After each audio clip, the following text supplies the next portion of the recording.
Live from downtown Detroit, Local 4 News at 5 starts now. And we begin tonight with the weather. Exact Track 40 radar tracking a soggy start to the holiday weekend. Now take a live look outside at the Detroit skyline from our Windsor Skycam.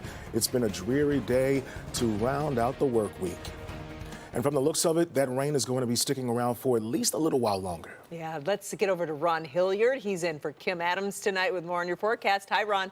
Hey, we are seeing Kimberly and Demond, a little bit of rainfall already in our area, but the widespread rain is still on the way. Right now, Exact Track 40 radar showing that most of the showers are around Elm 59 and northward. Very spotty right now, but we do have additional areas of fog and mist. Some of those spotty showers right now around the Waterford and Clarkston areas. Also, as you get around Fenton and the Heartland area as well. We will be seeing those larger areas of rain moving in later on in the evening and nighttime hours. This area right here that is over towards Chicago is going to be making its way. We'll start to see that pushing in right around 10 and 11 o'clock. So here's what we're looking at outside in downtown Detroit. It is gloomy out there. Sunset upon us. 43 in Detroit, 39 for Howell, Pontiac. We're at 38 and 40.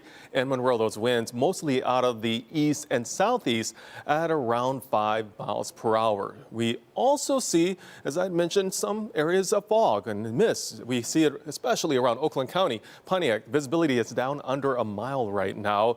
And as you go out across the area, even though you may not see rain on the radar right now, there again is some areas of mist. We have, of course, at Little Caesars Arena, game time coming up this evening. Temperatures will be right around 40 degrees or in the upper 30s. Be prepared, though, for the rain showers later on tonight. More weather coming up. All right, now let's take a live look from our Metro Airport sky cam. The holiday travel rushes on, and from the looks of it, it's smooth sailing so far. Yeah, while it may be a little rainy right now, that isn't holding back any flights. Jacqueline Francis is live at DTW for us right now as folks take their way home for the holidays. Hi, Jacqueline. Hey, you guys, in the last 30 minutes, we've seen 4 military members come home for the holidays. Those are the best kind of reunions to see. Their families picking them up. In one case, it was the friends picking him up because he's actually going home to surprise his parents at their holiday party tonight. We're hoping to get video of that surprise to show you later on. As far as delays go, nothing too bad. At last check, there were about 8 delays here at Metro Airport. That is more than earlier, but still nothing drastic. So things are running smoothly, no terribly long lines or anything like that. There is a little bit of a line, though, when it comes to the pickup. Lots of families picking up their loved ones just in time for the holidays. Reporting live from Detroit Metro Airport, Jacqueline Francis, Local 4. All right, Jacqueline, thank you.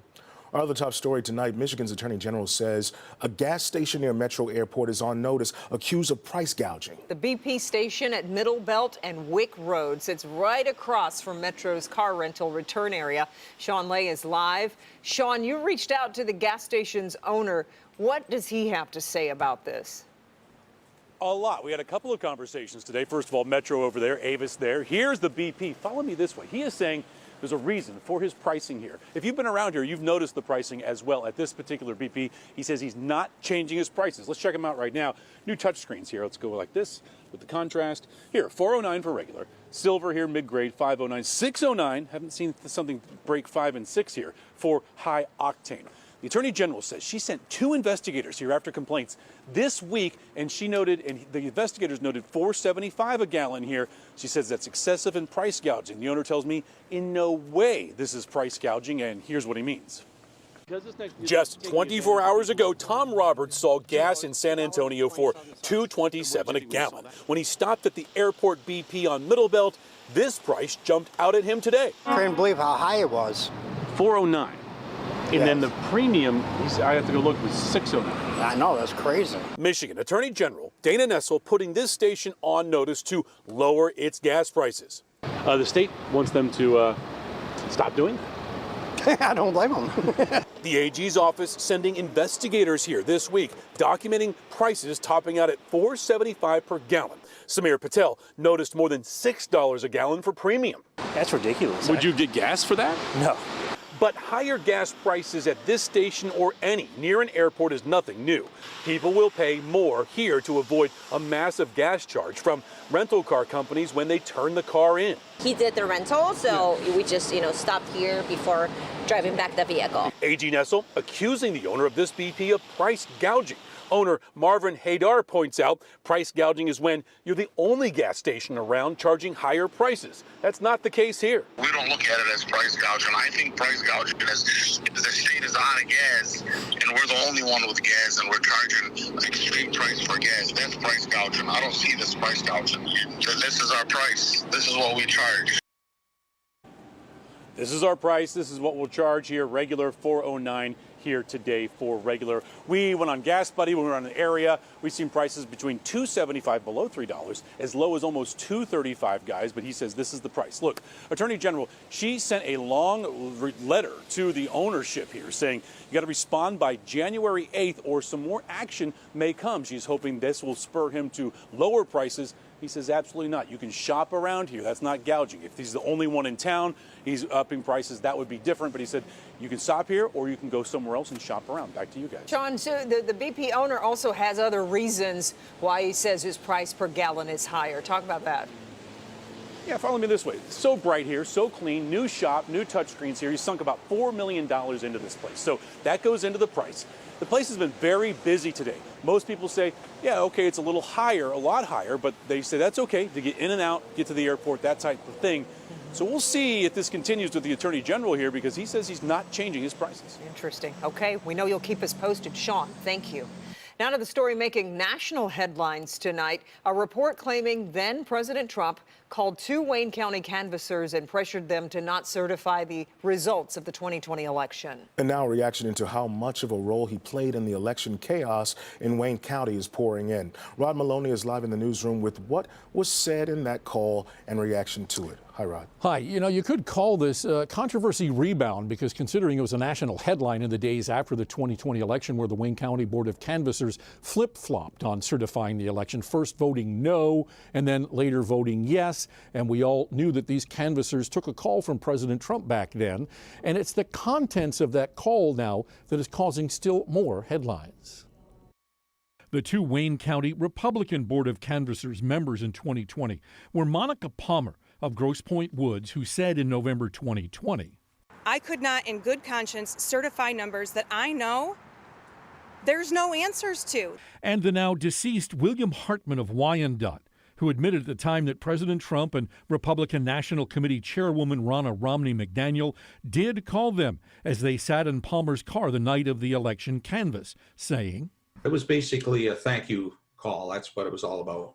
Perhaps, but now we're learning it went for 11 minutes, and then President Trump lobbied them hard to vote against certifying the election results. This from the Detroit News today. Reporter Craig Mauger said a whistleblower would only play him the call, and he took notes. His boss, publisher Gary Miles, tells Local 4 what they reported the president said in that conversation. He urged them to stand up for, what he said was right, and that they should know that Detroit is crooked as hell, and they should not sign the paperwork. And that further, that Ronna Romney McDaniel told them that they would get them attorneys, and Donald Trump said, "Yeah, we'll take care of that." Current Wayne County Commissioner and then Wayne County Democratic canvasser Jonathan Kinloch reacted to today's headline. The President of the United States and Ms. Romney, they believe that that they could actually stop the process from moving forward. And that's just amazing. Now, I want to reiterate here that the Detroit News does not have possession of this tape, and it doesn't have a full transcript either. It belongs to someone who allowed a mediary to play it for the paper.